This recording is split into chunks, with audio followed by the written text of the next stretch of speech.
The year was 1847, and the Blackwood plantation stretched across the Louisiana bayou like a scar on the earth itself. The Spanish moss hung from ancient oaks like funeral shrouds, and the air was so thick with humidity you could practically swim through it. But it wasn't the oppressive heat or the ever-present mosquitoes that made the enslaved workers whisper prayers under their breath each morning. It was the master of the house, Cornelius Blackwood, a man whose cruelty was matched only by his wealth.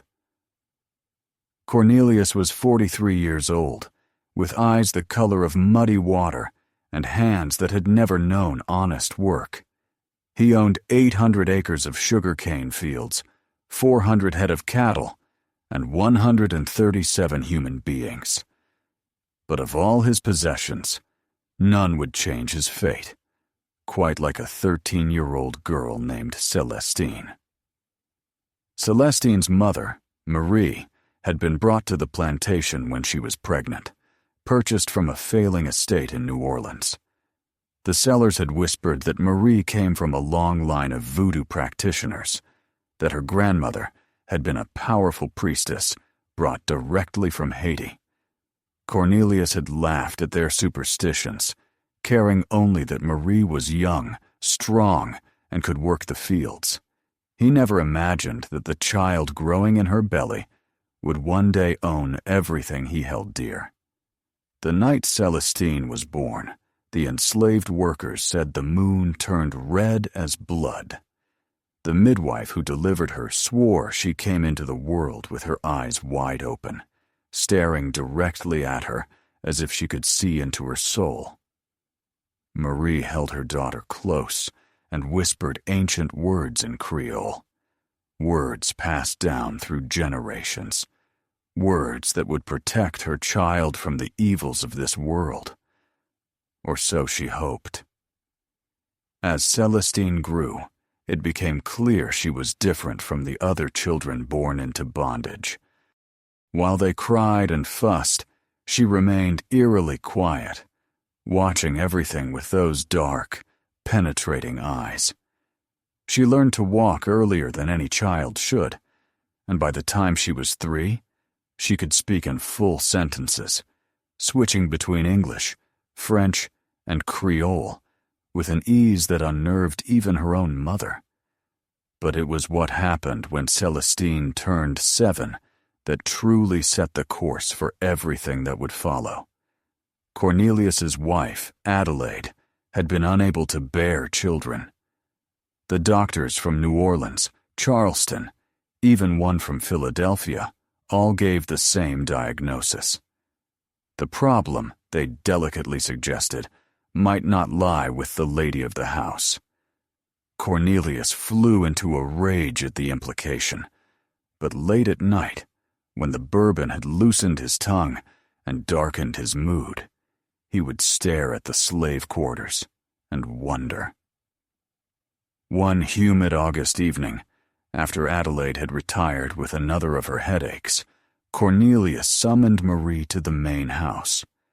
What happened in that room would never be spoken of directly, but 9 months later, Marie gave birth to another child, a boy who looked remarkably like the master. The child lived for 3 days before mysteriously dying in his sleep. Marie was found the next morning, kneeling over the small body, speaking in tongues, her eyes rolled back in her head. The overseer wanted to whip her for practicing witchcraft, but Cornelius, perhaps feeling a twisted sense of guilt, forbade it. Instead, Marie was sent back to the fields, and Celestine, now 8 years old, was brought to work in the main house. Adelaide, desperate for any semblance of a child to mother, took a strange liking to the girl. She taught Celestine to read and write, much to her husband's displeasure. She dressed her in cast-off dresses from her own childhood, stored in trunks in the attic. She even allowed Celestine to sleep in a small room adjoining her own chamber, rather than in the slave quarters. The other enslaved workers began to whisper that Celestine had bewitched the mistress, that she had used the dark magic her mother had taught her. But those who looked closer, who saw the way Celestine's eyes followed Cornelius with an intensity that seemed to pierce through him, suspected something else entirely. They suspected she was playing a much longer, much more dangerous game. When Celestine turned 13, everything changed. It started with small things.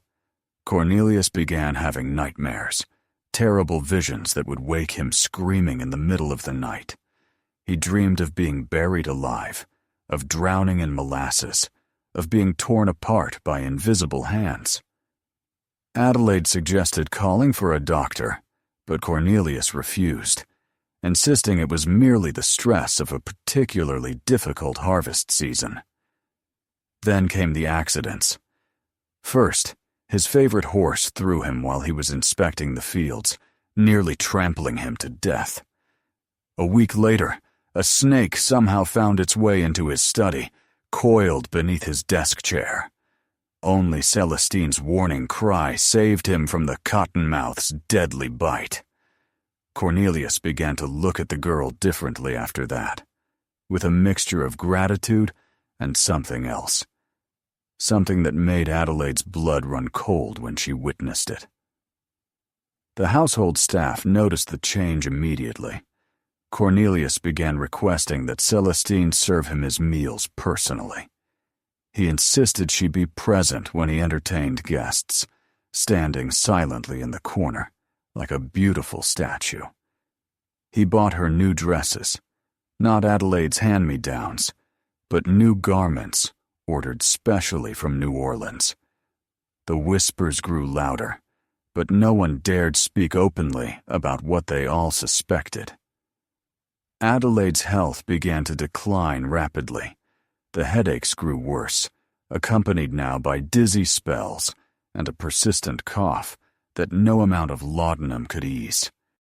The doctor from Baton Rouge diagnosed consumption and recommended she be moved to a sanitarium, but Adelaide refused to leave the plantation. She knew, with a certainty that chilled her to her core, that if she left, she would never return. On a particularly oppressive September evening, as thunder rolled across the bayou and lightning split the sky, Adelaide called Celestine to her bedside. The girl came, moving through the house like a shadow, her footsteps silent on the old wooden floors. Adelaide grabbed her wrist with surprising strength for someone so ill and pulled her close. "I know what you are," Adelaide whispered, her voice barely audible over the storm. "I know what you're doing." Celestine said nothing, merely tilted her head slightly, like a curious bird. "You think you're so clever," Adelaide continued, her grip tightening. "But I've made arrangements. Letters to my family in Charleston. They know about you, about what's happening here. If anything happens to me—" "Nothing will happen to you that hasn't already been set in motion," Celestine replied, her voice carrying an otherworldly quality that made Adelaide's skin crawl. "You've been dying since the day you arrived at this plantation, madam. The only difference is now you know it." Adelaide released the girl's wrist as if it burned her. "You're just a child," she said, though the words sounded hollow even to her own ears. "I'm what this place made me," Celestine responded. "What your husband made my mother. What you made me when you taught me to read, to write, to understand the world beyond these fields. Did you think education would make me grateful? That it would make me forget what I am, what my mother is, what all of us are to you?"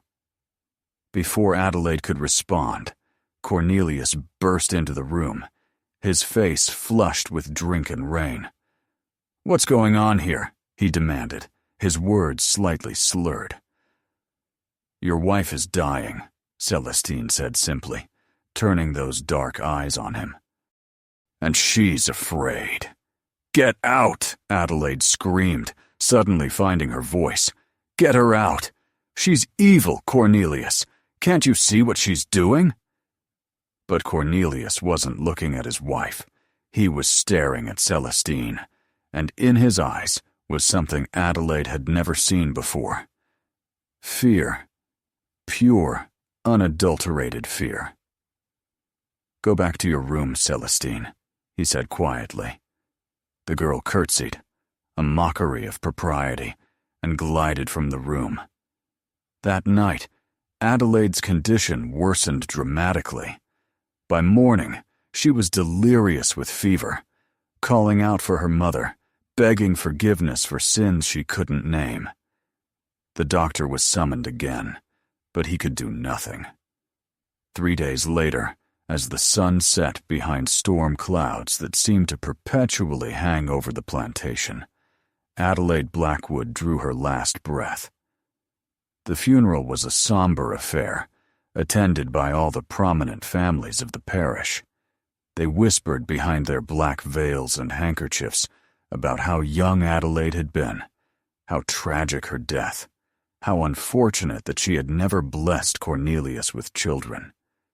They also whispered about the young slave girl who stood at Cornelius's side throughout the service, dressed in mourning clothes finer than some of the white ladies present.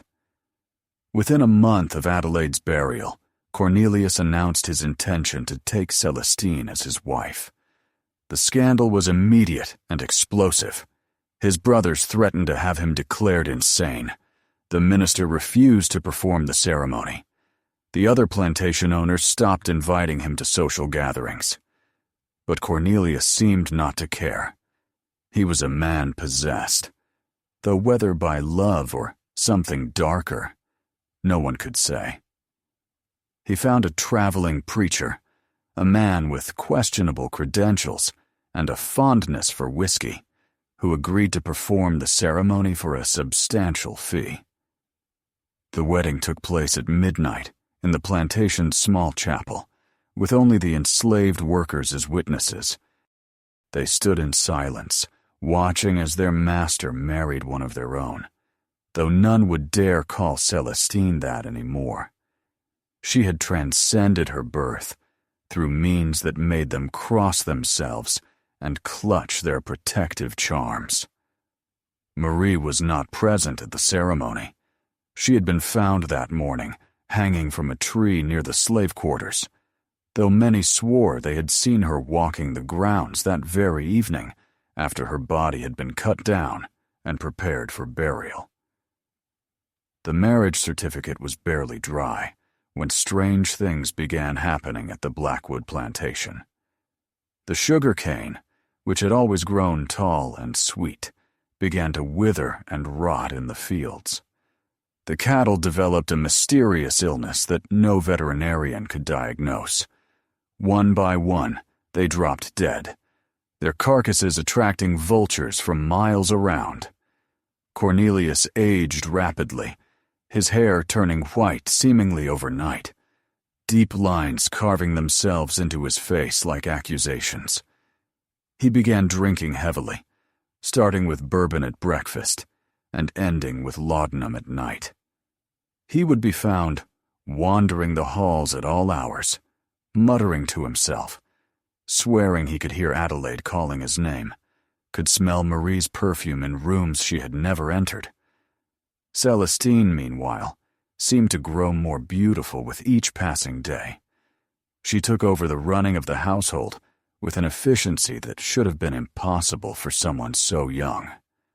She dismissed servants who displeased her and hired new ones from New Orleans, women with knowing smiles and eyes that held secrets. She redecorated the house, removing Adelaide's portraits and replacing them with mirrors, so many mirrors that you couldn't walk down a hallway without seeing your reflection fractured a dozen times. The enslaved workers noticed that their treatment improved dramatically under Celestine's management. The overseer, a brutal man named Thompson, who had taken pleasure in the whip, disappeared one night. His horse was found the next morning, grazing peacefully in the field, its saddle covered in blood. A search was organized, but no body was ever found. The new overseer Celestine appointed was a free man of color from Haiti, a choice that scandalized the parish, but that Cornelius, in his deteriorating state, didn't even seem to notice. 6 months into the marriage, Cornelius's brothers attempted an intervention. They arrived with a judge and a doctor, intending to have Cornelius declared incompetent and the marriage annulled. They found him in his study, surrounded by empty bottles and papers covered in incomprehensible scribblings. When they tried to examine him, he flew into a rage, screaming that the walls were watching him, that Adelaide's ghost was trying to poison him, that Marie had cursed him from beyond the grave. The doctor declared him suffering from dementia, likely brought on by syphilis, contracted in his younger days. The judge was prepared to sign the commitment papers when Celestine entered the room. She was dressed in a gown of deep purple silk, her hair arranged in an elaborate style that made her look older than her 14 years. She carried a tea service on a silver tray, setting it down with practiced grace. "Gentlemen," she said, her voice cultured and calm, "I understand your concerns about my husband's health. I assure you, he is receiving the best care possible. You're nothing but a slave girl," Cornelius's eldest brother, Augustus, spat. "This marriage is an abomination, and we'll see it dissolved." Celestine smiled, an expression that didn't reach her eyes. "I am Cornelius Blackwood's legal wife, recognized by the state of Louisiana. And as his wife, I have certain rights regarding his care and his estate." She poured tea for each of them, the liquid dark and fragrant. "Please, gentlemen, let's discuss this civilly." Augustus knocked the cup from her hand, the china shattering on the floor. "We'll not drink with the likes of you." Celestine's smile never wavered, but something shifted in the room, a drop in temperature that made everyone shiver despite the humid heat. "Very well," she said, "but know this. Cornelius and I have already made arrangements. The papers have been drawn up, witnessed, and filed with our attorney in New Orleans. In the event of his death or incapacitation, everything passes to me." "That's impossible," the judge interjected. "The law doesn't allow." "The law is changing, Your Honor," Celestine interrupted smoothly. "And my husband was quite specific in his instructions. He even included a clause stating that any attempt by his family to challenge the will would result in their complete disinheritance from any claims to the estate." She produced a document from a hidden pocket in her dress, unfolding it with deliberate slowness. "Would you care to examine it? I believe you'll find everything in order." The judge took the paper with trembling hands, his eyes widening as he read. It was all there, every contingency covered, every legal loophole closed. The signatures were witnessed by 3 prominent citizens of New Orleans, men whose reputations were beyond reproach. This is dated 6 months ago," Augustus said, his face purple with rage. "Before the marriage, before Adelaide died." "My husband is a man of great foresight," Celestine replied. "He knew his family would object to our union. He wanted to ensure my protection." "You bewitched him," Augustus roared, lunging at her. But before he could reach her, Cornelius rose from his chair with surprising speed, placing himself between his brother and his wife. "Touch her," he said, his voice suddenly clear and cold, "and I'll kill you myself." Augustus stepped back, shocked by the lucidity in his brother's eyes. For a moment, Cornelius seemed like his old self, strong and commanding. Then, just as quickly, the clarity faded, and he collapsed back into his chair, muttering about shadows on the walls. The brothers left that day, defeated and furious. The judge had confirmed the will was legal and binding. Their only hope was that Cornelius would outlive his young wife, but looking at him, that seemed increasingly unlikely. Indeed, Cornelius's health continued to deteriorate. He stopped eating, claiming the food tasted of grave dirt. He refused to sleep in his bed, insisting Adelaide's ghost was waiting for him there. He took to sleeping in the slave quarters, curled up on the floor like a dog, whimpering in his sleep. The enslaved workers were terrified to have him there. This man who had once held the power of life and death over them, now reduced to a pathetic, mewling creature. They whispered that Celestine had stolen his soul, that she fed on his life force like the vampires in the old stories. Others said it was Marie's curse, finally taking hold, payment for all the cruelties he had inflicted. Celestine seemed unconcerned with the gossip. She ran the plantation with an iron hand and a velvet glove, making changes that should have been impossible for someone of her age and background.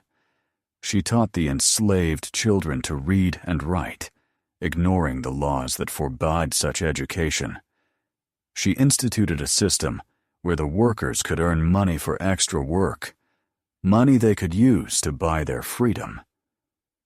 The other plantation owners were horrified, predicting rebellion and chaos. But the Blackwood plantation prospered as it never had before. The sugar cane grew tall again, sweeter than ever. New crops were planted, indigo, cotton, rice, all thriving under Celestine's management. The workers, no longer living in fear of the whip, worked harder than they ever had, and the plantation's profits soared. Then came the night of the harvest moon, exactly 1 year after Cornelius and Celestine's wedding. The workers would later swear they heard drums in the distance, though there were no other plantations for miles around. They saw lights in the swamp, dancing like will-o'-the-wisps, and they heard singing, voices raised in languages they didn't recognize, ancient tongues that predated memory. Celestine had given everyone the night off, an unprecedented decision that had them all on edge. She told them to stay in their quarters, to lock their doors, to not come out no matter what they heard. Most obeyed, but a few of the braver souls peered through cracks in their walls, watching the main house. They saw Celestine emerge just after midnight, dressed not in her fine gowns, but in a simple white shift that seemed to glow in the moonlight. She was carrying something in her arms, cradled like a baby, though it was too large to be an infant. As she walked toward the old oak tree where Marie had died, they realized what she carried. It was Cornelius, unconscious or dead. They couldn't tell. She laid him at the base of the tree, arranging his limbs with careful precision. Then she began to dance, moving in circles around his still form, her bare feet silent on the grass. As she danced, she sang, and though the words were foreign, the watchers understood their meaning in their bones. It was a song of justice, of retribution, of power reclaimed. The wind picked up, howling through the trees like a living thing. Lightning flashed without thunder, illuminating Celestine's face, which seemed to shift and change with each strike. Sometimes she looked like herself, young and beautiful. Sometimes she looked ancient, her face lined with the wisdom and pain of centuries. And sometimes the watchers swore she looked exactly like Marie. The dance reached a crescendo, Celestine spinning faster and faster until she was just a blur of white in the darkness. Then, suddenly, she stopped. The wind died. The lightning ceased. And in the perfect silence that followed, Cornelius Blackwood opened his eyes and screamed. It was not a human scream. It was the sound of every cruelty he had ever inflicted, every life he had destroyed, every family he had torn apart. It went on and on, until the watchers thought their eardrums would burst, until some of them began screaming too, unable to bear the weight of that sound. When it finally ended, Cornelius lay still again. Celestine knelt beside him, placing a hand on his forehead almost tenderly. She whispered something in his ear, words that no one else could hear. Then she stood, brushed the dirt from her shift, and walked back to the house as if nothing had happened. The next morning, Cornelius Blackwood was found dead in his bed, despite multiple witnesses swearing they had seen him under the oak tree the night before. The doctor who examined him declared it natural causes. His heart had simply given out, weakened by months of decline. He was buried beside Adelaide in the family cemetery, though the grave diggers reported that the earth seemed to resist the coffin, as if refusing to accept him. Celestine played the grieving widow perfectly. She wore black for the prescribed mourning period, received condolences with grace, and managed the estate with quiet efficiency. Cornelius's brothers attempted one more time to challenge the will, but their case was thrown out of court. The judge, a different one this time, stated that the documents were ironclad, and that Mrs. Blackwood was the rightful heir to everything. Within a year of Cornelius's death, Celestine had freed every enslaved person on the plantation, offering them the choice to stay as paid workers or leave with money to start new lives. Most chose to stay, partly out of loyalty to the woman who had liberated them, partly out of fear of what might happen if they crossed her. The plantation continued to thrive under her management. She married again, this time to a free man of color from New Orleans, a marriage that caused even more scandal than her first. They had children, beautiful children, who grew up educated and free, who went on to become doctors, lawyers, and teachers in the changing world of Reconstruction. But there were whispers that never died. On certain nights, when the moon was dark and the mist rose from the bayou, people claimed to see Cornelius Blackwood wandering the fields, transparent and tormented, calling out for forgiveness that would never come. They said Adelaide's ghost haunted the main house, weeping in the rooms where she had suffered. And sometimes, just sometimes, they saw Marie standing beneath the oak tree, smiling a terrible smile of satisfaction. Celestine lived to be 93 years old, outliving her second husband, seeing her children and grandchildren prosper in a world she had helped to change. On her deathbed, surrounded by family, she called for her eldest daughter and whispered something in her ear. The daughter's face went pale, but she nodded, understanding passing between them. After Celestine's death, her daughter found a hidden compartment in her mother's writing desk. Inside was a journal, written in Celestine's careful hand, dated from the night of her wedding to Cornelius. The first entry read, "They think me a child, but I am older than they know. My mother's mother's mother passed down more than blood. She passed down memory, knowledge, power. I am not just Celestine. I am Marie, and her mother before her, all the way back to the first woman stolen from her home and brought to this cursed land. We have waited, patient as the earth itself, for our moment. Tonight, it begins. Tonight, I become the instrument of our vengeance, and before I am done, everything they built on our backs will belong to us. The journal detailed everything. The potion slipped into Adelaide's tea that weakened her slowly, made from plants that grew wild in the bayou, untraceable by any doctor's examination. The psychological torture inflicted on Cornelius, using techniques passed down through generations of women who had survived by understanding the minds of their oppressors. The careful manipulation of legal documents, education secretly obtained through books stolen from the library, and letters exchanged with abolitionists in the North. But the most chilling entry was the last, written just days before Celestine's death. The work is not done. It will never be done while one person believes they have the right to own another. I have planted seeds in my children, in the children of those who were enslaved, in the very soil of this land that has drunk so much blood.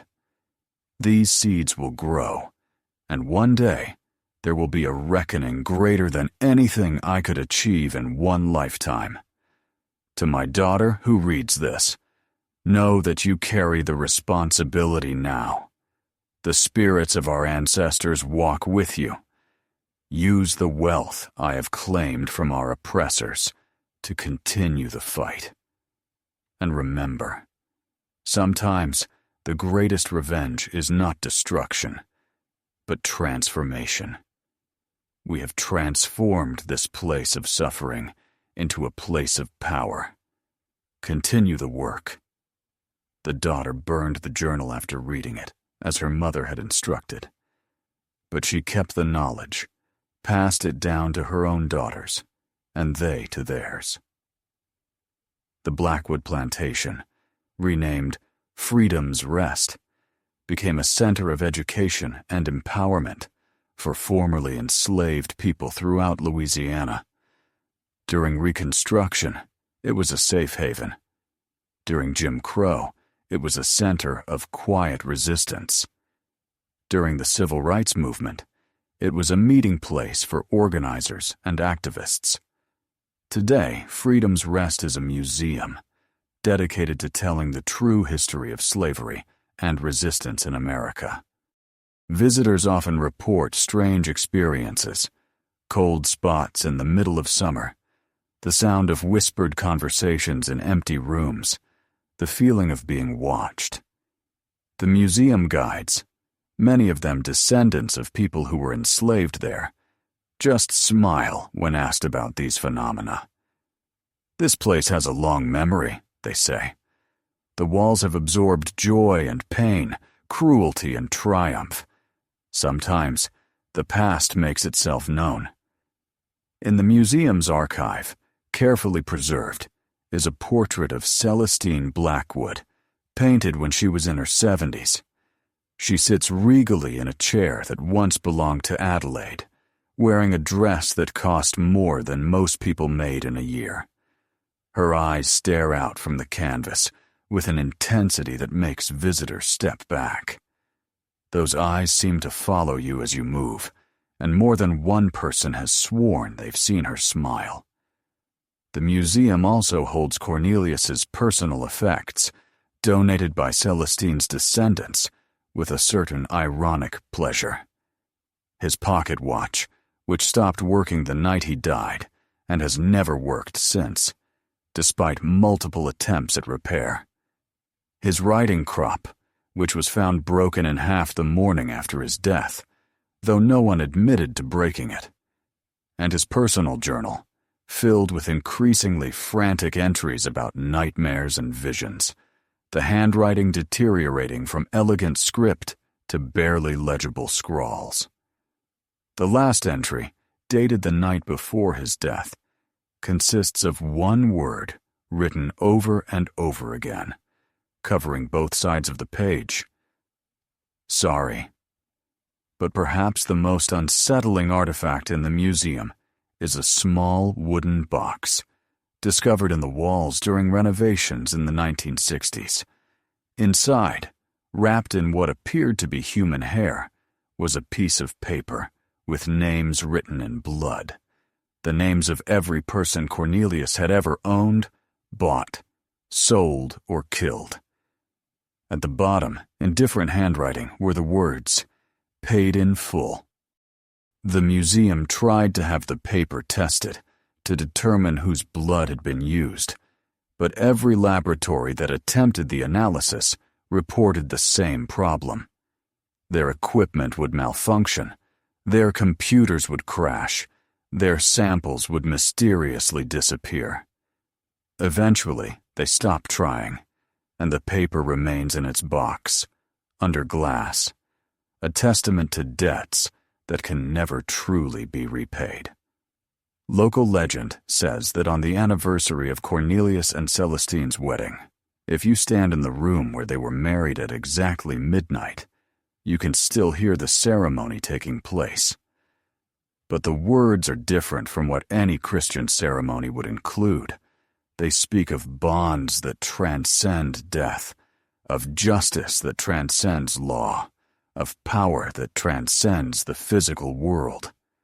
Some brave souls have attempted to record these phantom ceremonies, but the recordings always come out distorted, filled with static that sounds almost like screaming.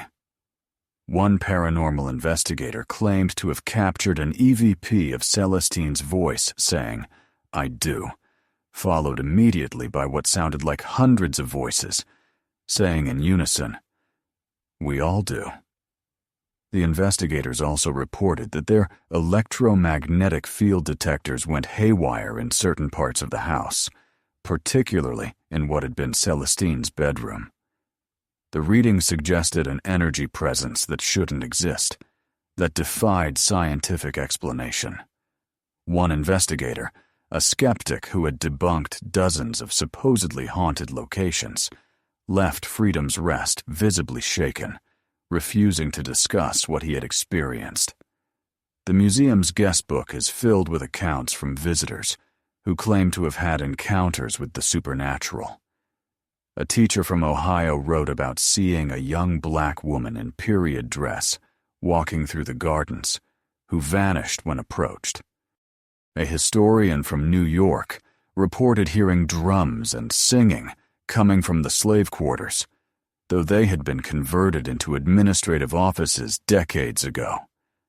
A descendant of one of the other plantation-owning families in the parish wrote simply, "I came here to confront the past.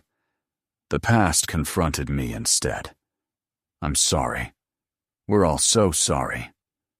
But not all the encounters are frightening. Many visitors, particularly those who are descendants of enslaved people, report feeling a sense of peace, of validation, of presence that embraces rather than threatens. Children often claim to see a beautiful woman who smiles at them and tells them they are powerful, that they carry the strength of their ancestors in their blood. The current director of the museum, Dr. Amelia Dubois, is actually Celestine's great-great-great-granddaughter. She holds a PhD in history from Harvard and has written extensively about the plantation's history. When asked about the supernatural reports, she neither confirms nor denies them. "History is about more than facts and dates," she says. "It's about the stories we tell, the memories we carry, the justice we seek. This place holds all of that, the horror and the hope, the cruelty and the resistance, the death and the rebirth. Whether you call it haunted or hallowed depends on your perspective. But one thing is certain. The past is not past here. It lives and breathes and demands to be acknowledged."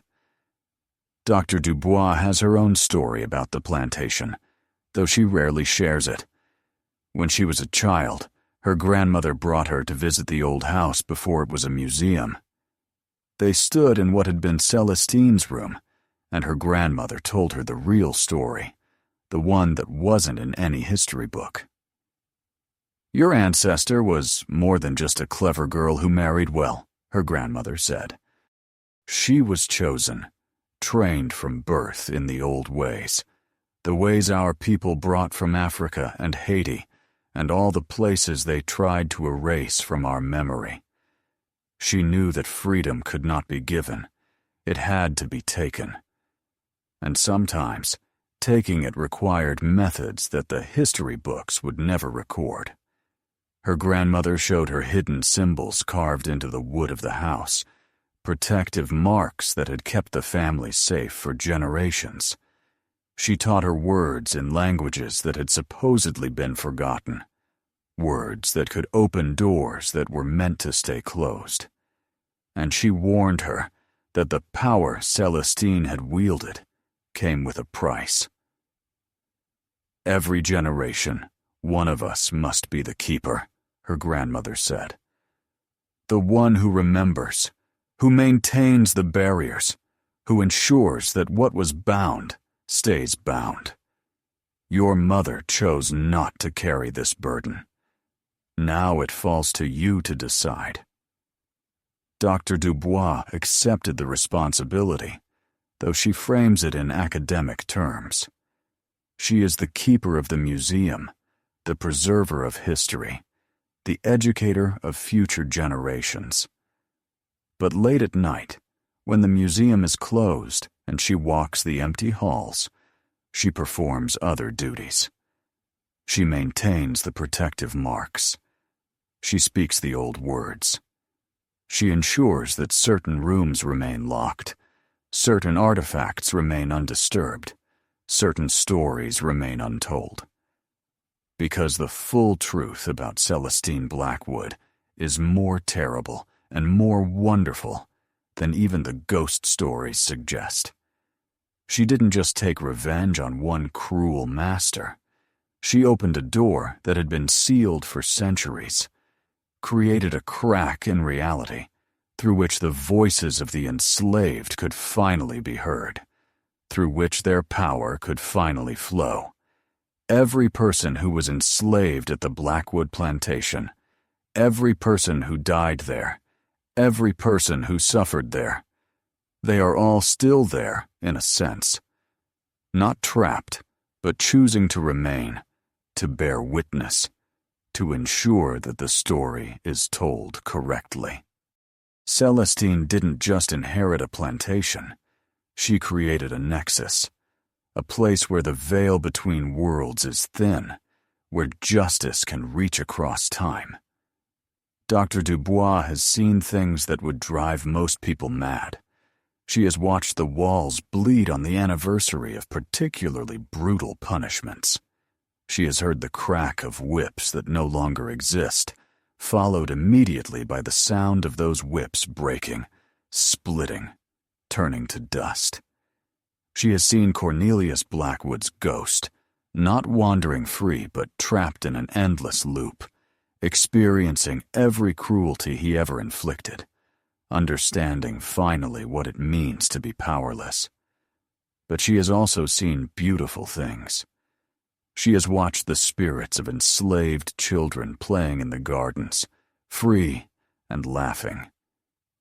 She has seen Marie and Celestine walking together, mother and daughter, reunited in whatever comes after death.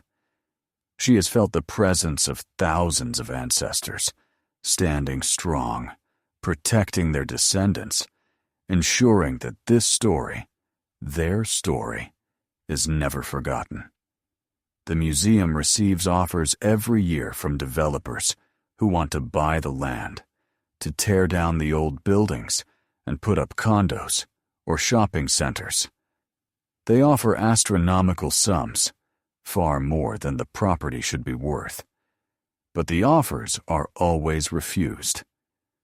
The board of directors, all descendants of people connected to the plantation's history, understand that some things are more valuable than money. Because Freedom's Rest is not just a museum. It's a testament, a warning, and a promise.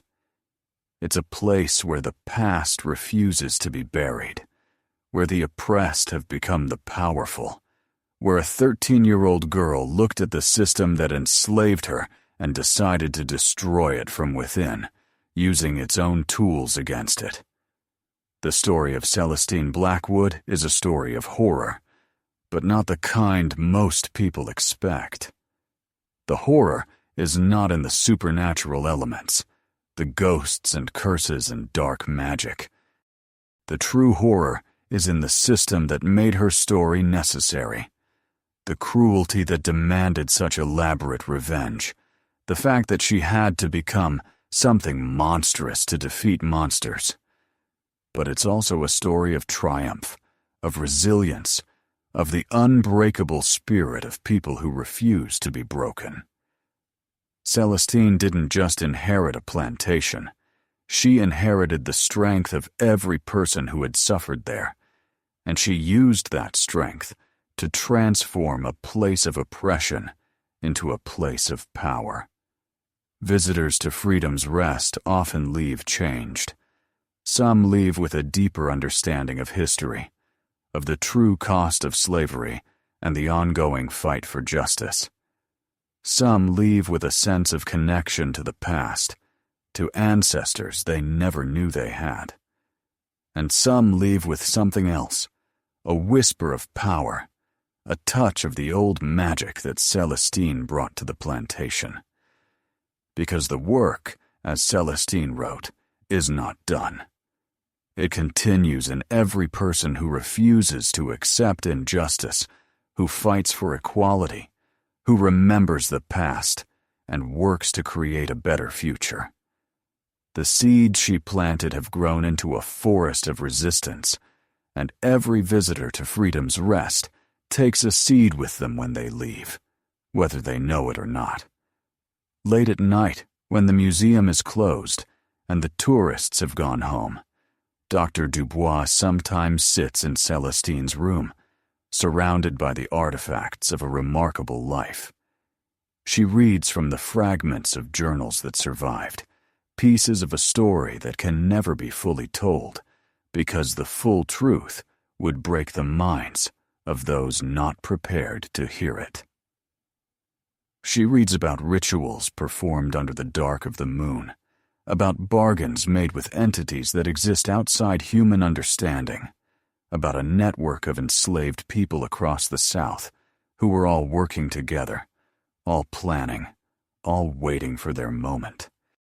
She reads about the night Celestine truly became Cornelius's wife, how she consumed not just his wealth, but his very essence, taking into herself all his cruelty and transforming it into power. And sometimes, when the moon is right and the veil is thin, Dr. Dubois feels Celestine's presence, not as a ghost, but as something more, something that transcended death, just as she transcended slavery. In those moments, she understands that Celestine is still here, still working, still fighting, using the museum as a base of operations for a war that most people don't even know is being waged.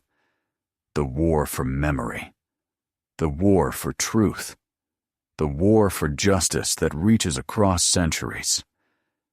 Dr. Dubois knows that one day she will have to choose a successor, someone to carry on the work when she is gone. She looks for the signs in the young people who visit the museum, especially those who linger in certain rooms, who seem to hear things others don't, who leave with a look in their eyes that suggests they understand more than they're saying. Because the story of Celestine Blackwood is not over. It can never be over as long as there is injustice in the world, as long as there are people who believe they have the right to oppress others. The plantation may be a museum now, but it's also a fortress, a beacon, a warning. And on quiet nights, if you know how to listen, you can still hear Celestine's voice, carried on the wind through the Spanish moss and the sugar cane that still grows wild at the edges of the property. She's singing the old songs, the ones Marie taught her, the ones that carry power in every note. She's calling to her descendants, to all the descendants of the enslaved, reminding them of their strength, their dignity, their power. The security cameras at the museum occasionally capture things they shouldn't. Figures in period dress walking through walls, lights turning on in buildings that have no electricity. And once, just once, they captured something that made even the skeptics pause. A young black girl, maybe 13 or 14, standing in the main entrance, looking directly at the camera. She smiled, and for just a moment, her eyes seemed to glow with an inner light. Then she was gone, not walking away, but simply ceasing to be there, as if she had never existed at all, or as if she existed in a way that cameras could never fully capture. The tape was saved, locked away in the museum's archives, along with all the other evidence of the impossible. Dr. Dubois knows that one day, when the world is ready, these pieces of evidence will be revealed. But not yet. The world is still learning to accept the basic truth of what happened at places like the Blackwood plantation. The supernatural truth, the magical truth, the truth that the enslaved were never powerless, that they had weapons the masters never knew about. That truth must wait. But it won't wait forever. Every year, more people visit Freedom's Rest. Every year, more descendants reconnect with their history. Every year, the power that Celestine unlocked grows stronger. And someday, when the moment is right, when the world is ready, the full story will be told. Until then, the museum stands as it is, a beautiful antebellum mansion surrounded by carefully maintained grounds, filled with artifacts and stories from a dark chapter in American history. Tourists come and take pictures and learn about the horrors of slavery and the triumph of freedom. They buy souvenirs in the gift shop and eat lunch in what used to be the overseer's house, now converted into a cafe that serves traditional Louisiana cuisine. But those who know how to look, who know how to listen, who carry in their blood the memory of chains and the promise of freedom, they see something else. They see the true Freedom's Rest, the place where the enslaved became the masters of their own fate, where a 13-year-old girl rewrote the rules of power, where the past and present and future converge in an eternal moment of justice. And in that seeing, in that knowing, they become part of Celestine's legacy. They carry forward the work she began, each in their own way, each in their own time. Because the mansion may be a museum, but it's also a school, teaching lessons that no textbook could ever contain. The last tour of the day ends just before sunset. The guides make sure all the visitors have left, lock the doors, and activate the alarm system. But the museum is never truly empty. It's filled with memories, with spirits, with the echoes of a story that changed everything for those who lived it. As darkness falls over Freedom's Rest, the transformation begins. The carefully maintained museum facade fades, and the true nature of the place emerges. The walls remember everything, every scream, every prayer, every act of resistance, every moment of triumph. And in that remembering, they ensure that nothing is forgotten, that no debt goes unpaid, that no story goes untold. Celestine Blackwood, née Celestine the slave girl, daughter of Marie, descendant of queens and priestesses, keeper of the old ways, destroyer and creator, villain and hero, ghost and god. She is all of these things and none of them. She is what she needs to be, what the moment requires, what justice demands. And she is not done. She will never be done. Not until every chain is broken, every wound is healed, every debt is paid. The Blackwood plantation was just the beginning. The museum is just a way station. The real work, the great work, continues.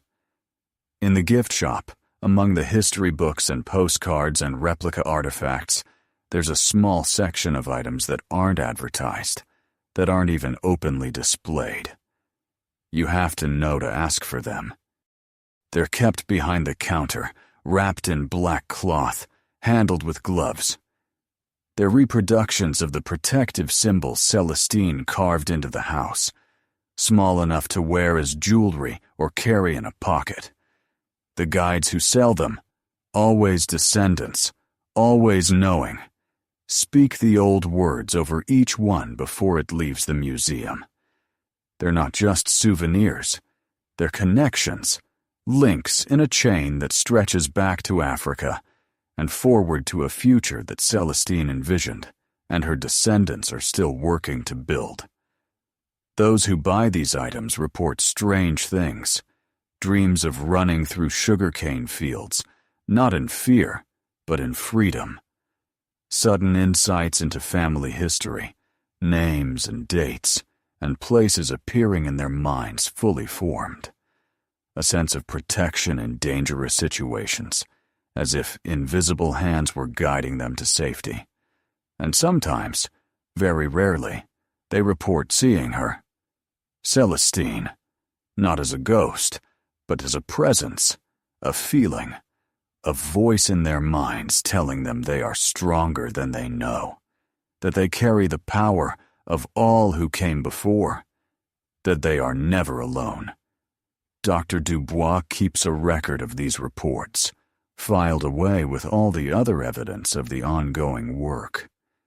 She knows that each person who takes one of these symbols becomes part of the network Celestine created, part of the resistance that never ended, just changed form. The museum closes at 5, but the real freedom's rest never closes. It exists outside of time, in the space between heartbeats, in the moment between sleeping and waking. It's a courthouse where the crimes of the past are still being tried. It's a school where the lessons of survival and resistance are still being taught. It's a temple where the old gods, the ones who crossed the ocean in the hearts of the enslaved, still listen and sometimes answer. As midnight approaches, the sounds begin. Not the sounds the paranormal investigators recorded. Those are just echoes, shadows of the truth.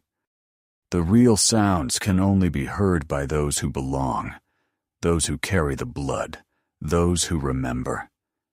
Drums, steady and strong, calling the faithful to gather. Songs in languages that were supposed to be forgotten, but never were. The whisper of bare feet on wooden floors, dancing the old dances, the ones that build power, that open doors, that make the impossible possible. And through it all, Celestine's voice, young and old simultaneously, speaking the truth that she learned in her short, terrible, magnificent life. They thought they owned us. They thought they broke us. They thought they buried us. They didn't know we were seeds. And now we grow. Now we rise. Now we bloom in the darkness they created, and our roots crack the foundations of everything they built. This is our house now. This has always been our house, and we are not done renovating. The clock in the main hall, the one that belonged to Cornelius, strikes midnight. For a moment, just a moment, All the clocks in the museum synchronize, striking together, the sound reverberating through the building and across the grounds. And in that moment, if you're listening, if you're truly listening, you can hear it. The sound of chains breaking. Not all at once, but link by link, person by person, generation by generation. The work Celestine began continues, will always continue, until every last chain is nothing but rust and memory. The tour groups will come again tomorrow, with their cameras and their questions. They'll learn about the history of slavery in Louisiana, about the courage of those who resisted, about the long journey toward freedom and justice. They'll see the portraits and the artifacts, read the placards and the testimonies, but they'll only be seeing the surface. The real freedom's rest, Celestine's freedom's rest, exists in the spaces between what can be seen and what must be felt, between what can be said and what must be understood in the blood and bones. And Celestine herself, she's still there, will always be there, 13 years old and ancient, enslaved and free, human and something more. She stands at the threshold between worlds, holding the door open for those who need to pass through, keeping it closed against those who would do harm. She is the slave girl who became her master's wife. She is the child who inherited everything. She is the beginning of a story that has no end, only transformation, only revolution, only the endless, necessary work of turning pain into power, suffering into strength, oppression into opportunity. The museum guest book has thousands of entries, but perhaps the most telling is one from a few years ago, written in a shaky hand by an elderly woman who claimed to be the great-great-granddaughter of one of Cornelius's brothers. I came here to understand why my family lost everything. I leave understanding that we never deserved it in the first place. To Celestine, wherever you are, you won, and you were right to win. May God forgive us all. Below this entry, in handwriting that appeared overnight when the museum was locked and empty, someone had written, "God's forgiveness is not mine to grant or withhold. But the dead remember everything, and sometimes remembering is forgiveness enough." The handwriting matched samples of Celestine's from when she was 14 years old, just after her marriage to Cornelius. But that's impossible, of course. Celestine has been dead for over 100 years. Hasn't she? The answer depends on what you mean by dead, what you mean by alive, what you mean by real. At freedom's rest, these distinctions matter less than you might think. The past lives in the present. The dead walk with the living. And a 13-year-old girl who refused to accept the world as it was continues to reshape it into what it should be. The story ends where it began, at the Blackwood plantation, now freedom's rest, where the Spanish moss still hangs like funeral shrouds, and the air is still thick with humidity and history. But the whispers in the wind have changed. Once they were prayers for deliverance. Now they are songs of celebration, promises of justice, declarations of power reclaimed. And if you stand very still, if you listen very carefully, you can hear Celestine laughing. Not the laughter of a ghost, but the laughter of someone who played the longest game, who won the ultimate victory, who turned a plantation built on suffering into a monument to survival. She inherited everything, yes, but more than the land, more than the money, more than the possessions, she inherited the power to change the story, to rewrite the ending, to ensure that those who thought they were masters learned, finally and forever, what it means to be mastered by justice itself. The museum closes at 5. The museum never closes. Both things are true. Welcome to freedom's rest, where the past is present, where the dead live, where a slave girl became the master of fate itself. Come and learn. Come and remember. Come and be transformed. Celestine is waiting.